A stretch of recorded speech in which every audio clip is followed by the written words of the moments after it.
Good evening. Welcome to the sixth lesson on financial literacy. And the sixth lesson is basically about you working to learn rather than working for money.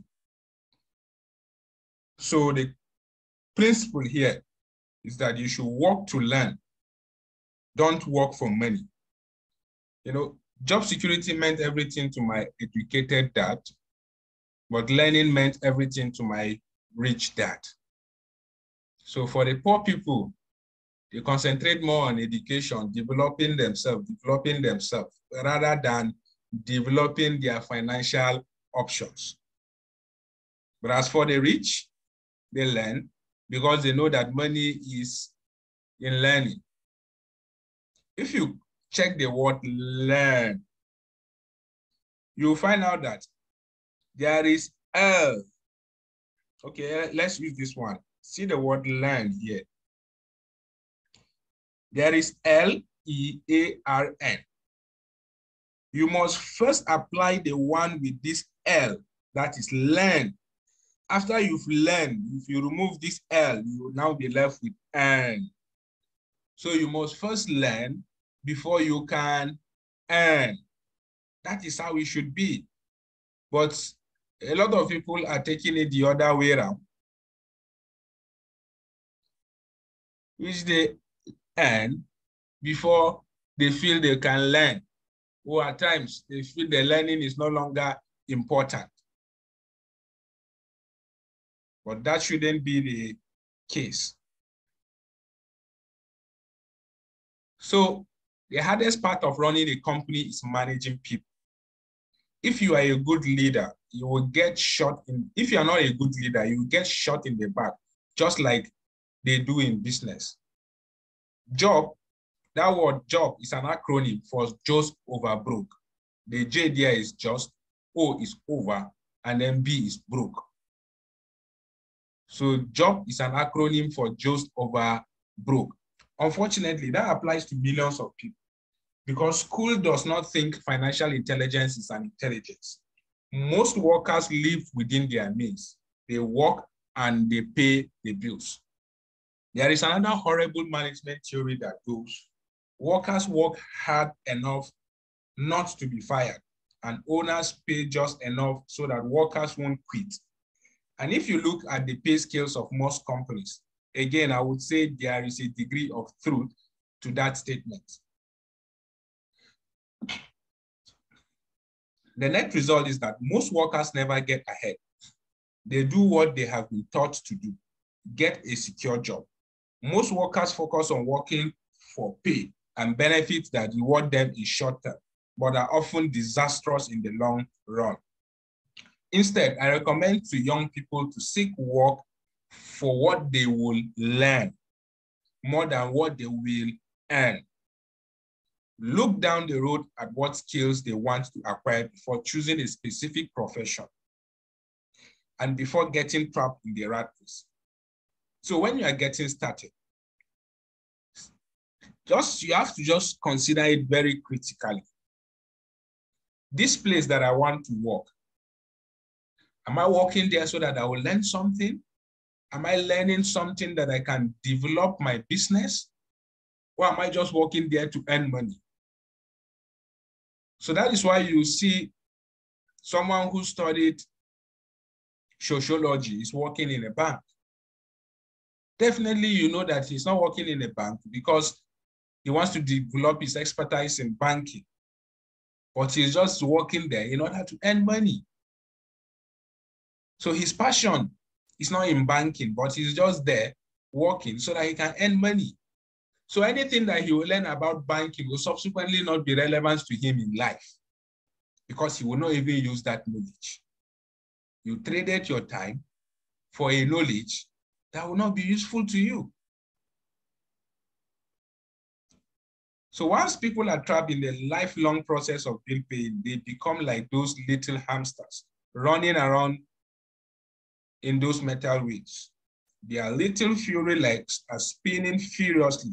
The wheel is turning furiously, but come tomorrow morning, they will still be in the same cage. Great job. That is a simple explanation for people who work hard for money. They work hard, they think they can pay their bills, but they will find out that every day, every season, they are still within the same cycle of worrying themselves how to get money to solve their problems. If a person starts working now, he's earning, let's say, 500,000 naira a month. He may afford to put his child in a school that has like 1 million naira school fee in a term. And then subsequently, when his income increases, so salary increases to 1 million, he would now want to feel big boy. And he would now want to place the child, the second child, in a school whose terminal fee is like 1.5 million naira or 2 million naira. So you find out that the same financial worries that he was having when his child, the first child, was in the school, which school fees is 1 million naira, would be the same form of financial challenges for that second child.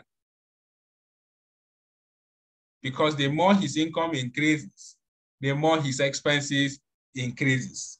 So it is not about the amount of the money. It is not about the amount of the money, but whether you can manage what you have. So people who work always look forward to promotion and pay raise. And every year they are disappointed. So they will go back to school to earn more qualifications so they can get promotion or another raise. Then once again, there will be another disappointment. The question I often ask people is, where is this daily activity taking you? Just like the little hamster. I wonder if people look at where their hard work is taking them. What does the future hold? Some people don't ask themselves these questions. They are just working there complaining, but they can't really see. Have you pictured how your future would be? The cost of that, your future, have you compared it side by side with whatever promotion or salary increase you will get at your place of work? If you are able to calculate this, and you calculate the number of years that it will take you to just build your family house, buy yourself a car, and that for your wife, just these basic things, and then train your children in school, how many years it will take you, the entire working years, to achieve those, just these little things. And I don't think you are someone who just has an aspiration of working to earn money so that you can just simply build your house, buy a car, and that is how your life ends.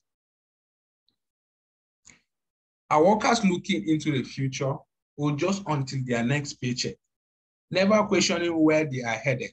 When I speak to adults who want to earn more money, I always recommend the same thing.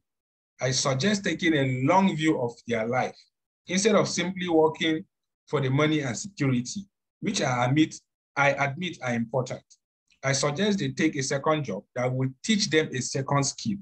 Often, I recommend joining a network marketing company, also called multi-level marketing, if they want to learn sales skills. Some of these companies have excellent training programs that help people get over their fear of failure and rejection, which are the main reasons people are unsuccessful. Education is more valuable than money in the long run. If you are unwilling to work to learn something new and instead insist on becoming highly specialized within your field, make sure the company you work for is unionized. That is, the company has a form of a union that protects the workers. Labor unions are designed to protect specialists. My rich dad, on the other hand, spent his life doing his best to keep his companies from becoming unionized. He was successful. Although the unions came close, my rich dad was always able to fight them off. Personally, I take no sides because I can see the need for and the benefit of both sides. If you do as school recommends, become highly specialized, then seek union protection. However, the downfall of being highly specialized is the fact that you will learn skills in only one industry. Once you are displaced from that industry, your skills will no longer be available to another industry. Skills do not necessarily transfer from industry to industry. Skills the pilots are paid for in the airline industry are not as important in, maybe let's say, the school system. The same is true even for doctors today. With all the changes in medicine, many medical specialists are needing to conform to medical organizations such as HMOs. School teachers definitely need to be union members. Today, in a place like America, the teachers' union is the largest and the richest labor union of all. The National Education Association has tremendous political clout. Teachers need the protection of their union because their skills are also of limited value to an industry outside of education. So the rule of thumb is highly specialized, then unionize. It's the smart thing to do. The reason so many talented people are poor is because they focus on building a better profession and know little to nothing about business systems of these professions. For instance, McDonald's makes more money from hamburger business than persons who know how to cook hamburger excellently. No matter how excellent you are in doing a particular thing, if you don't know how to sell it, you will still be poor. The world is filled with talented people. All too often, they are poor or struggle financially or earn less than they are capable of, not because of what they know, but because of what they do not know. They focus on perfecting their skills at building a better hamburger rather than the skills of selling and delivering the hamburger. Maybe McDonald's does not make the best hamburger, but they are the best at selling and delivering a basic average burger. People who specialize don't understand that the more specialized you become, the more you are trapped and dependent on that specialty. They have common saying that jack of all trades, master of none. They prefer to be a master in one thing that is the peak. But what they don't know is that once the master falls, they go down with him because they don't have any other option. Rich Dad advised that Mike and I groom ourselves. Many corporations do the same thing. They find a young, bright student just out of business school and begin grooming that person to someday take over the company. So these bright young employees do not specialize in one department. They are moved from department to department to learn all the aspects of business systems. The rich often groom their children or the children of others. By doing so, their children gain an overall knowledge of the operations of the business and how the various departments interrelate. For the World War II generation, it was considered bad to skip from company to company. Today, it is considered smart. Since people will skip from company to company rather than seek greater specialization in skills, why not seek to learn more than to earn? In the short term, it may earn you less, but it will pay dividends in the long term. The main management skills needed for success are: 1, management of cash flow; 2, management of systems; 3, management of people. So you have to be specialized in these management skills. How to manage your cash flow, how to manage systems, and how to manage people. The most important specialized skills are sales and marketing. The ability to sell simply refers to your ability to communicate to another human being, be it a customer, employee, boss, spouse, or child. It is the base skill for personal success. Communication skills such as writing, speaking, and negotiating are crucial to life of success. These are skills I work on constantly, attending courses or buying educational resources to expand my knowledge. Rich Dad encouraged Mike and I to know a little about a lot. He encouraged us to work with people smarter than we were and to bring smart people together to work as a team. Today, it would be called a synergy of professional specialties. I know of no other skills to be more important than selling and marketing. The skills of selling and marketing are difficult for most people, primarily due to their fear of rejection. The better you are at communicating, negotiating, and handling your fear of rejection, the easier life would become for you. Being technically specialized has its strengths as well as its weaknesses. I have friends who are geniuses, but they cannot communicate effectively with other human beings. And as a result, their earnings are pitiful. I advise them to just spend a year learning to sell. Even if they earn nothing, their communication skills will improve, and that is priceless. In addition to being good learners, sellers, and marketers, we need to be good teachers as well as good students. To be truly rich, we need to be able to give as well as to receive. In case of financial or professional struggle, there is often a lack of giving and receiving. I know many people who are poor because they are neither good students nor good teachers. They are not even found in any place. They don't give and they don't learn. They don't teach others and they don't learn. Both of my dads were generous men. Both made it a practice to give first. Teaching was one of their ways of giving. The more they give, the more they receive. One glaring difference was in the giving of money. My rich dad gave lots of money. He gave to his church, to charities, and to his foundation. He knew that to receive money, you had to give money. Giving money is the secret to most great wealthy families. That is why there are organizations like the Rockefeller Foundation and the Ford Foundation. These are organizations designed to take their wealth and increase it, as well as give away in perpetuity. My educated dad always said, when I have some extra money, I will give it. The problem was that there was never any extra. So he worked harder to draw more money in rather than focus on the most important law of money, give and you will receive.